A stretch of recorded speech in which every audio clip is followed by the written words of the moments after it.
Merci. Nous sommes réunis aujourd'hui à Pékin-Est, précisément au quartier Champ de Course 2, pour procéder à l'inauguration du parcours sportif communal de la commune de Pékin-Est, une première dans l'histoire de la commune, parce que pour faire du sport, on était obligé d'aller jusqu'à la plage de Thiaroye ou aller jusqu'au Technopole, donc dans une autre commune, vraiment pour une indépendance sportive et créer les conditions vraiment d'un accès facile au matériel par rapport aux acteurs sportifs. Nous avons pensé créer un parcours sportif donc, qui, sans nul doute, servira à toute la jeunesse. Effectivement, pour lutter contre la sédentarité, contre l'oisiveté des jeunes, pour leur donner une occupation.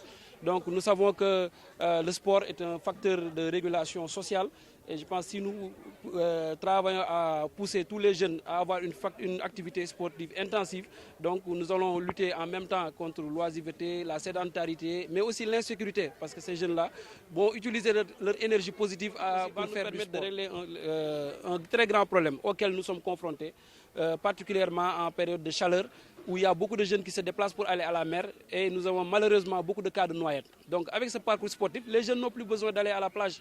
Donc ils peuvent tout avoir ici, faire une pratique sportive intensive, avoir tout le matériel sans pour autant faire le déplacement, aller à la plage et prendre le risque peut-être même de se noyer. Effectivement, nous avons eu déjà à recruter 3 personnes qui seront chargées de la sécurité, donc qui vont se relayer 24 heures sur 24 pour pouvoir prendre en charge l'aspect sécuritaire de ce parcours sportif.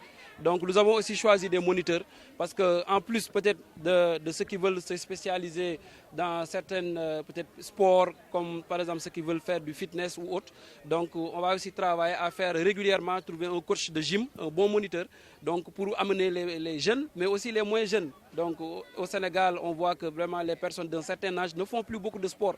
Et ce qui est la cause principale de beaucoup de maladies.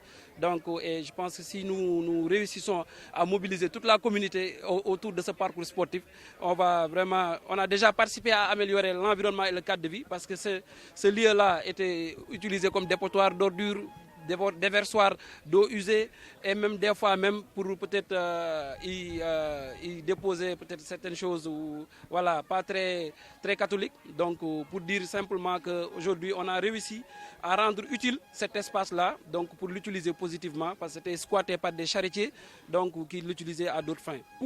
C'est un projet global parce que nous sommes à la première étape parce que nous comptons après cette étape du parcours sportif, nous allons créer ce qu'on appelle un parc de loisirs. Donc ce sera une première aussi dans l'histoire de la commune.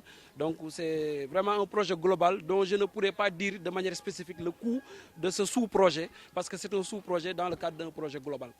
Absolument, ça contribue à l'amélioration du cadre de vie parce que j'ai dit que cet espace était occupé par les charretiers, servait de dépotoir d'ordures et de déversoir d'eau usée. Donc aujourd'hui, c'est comme vous le voyez. Donc en plus peut-être du matériel sportif, il y a des bancs qui sont aménagés pour permettre à la population le soir d'avoir quelque part où se reposer, voilà. Et vraiment utiliser positivement les espaces que nous avons. Parce que nous savons tous au Sénégal que nous sommes confrontés à un problème d'encombrement et d'occupation anarchique. Et notre vision, c'est quand on enlève ces occupants, on essaie de réutiliser l'espace pour lui donner vraiment un caractère utile à la communauté.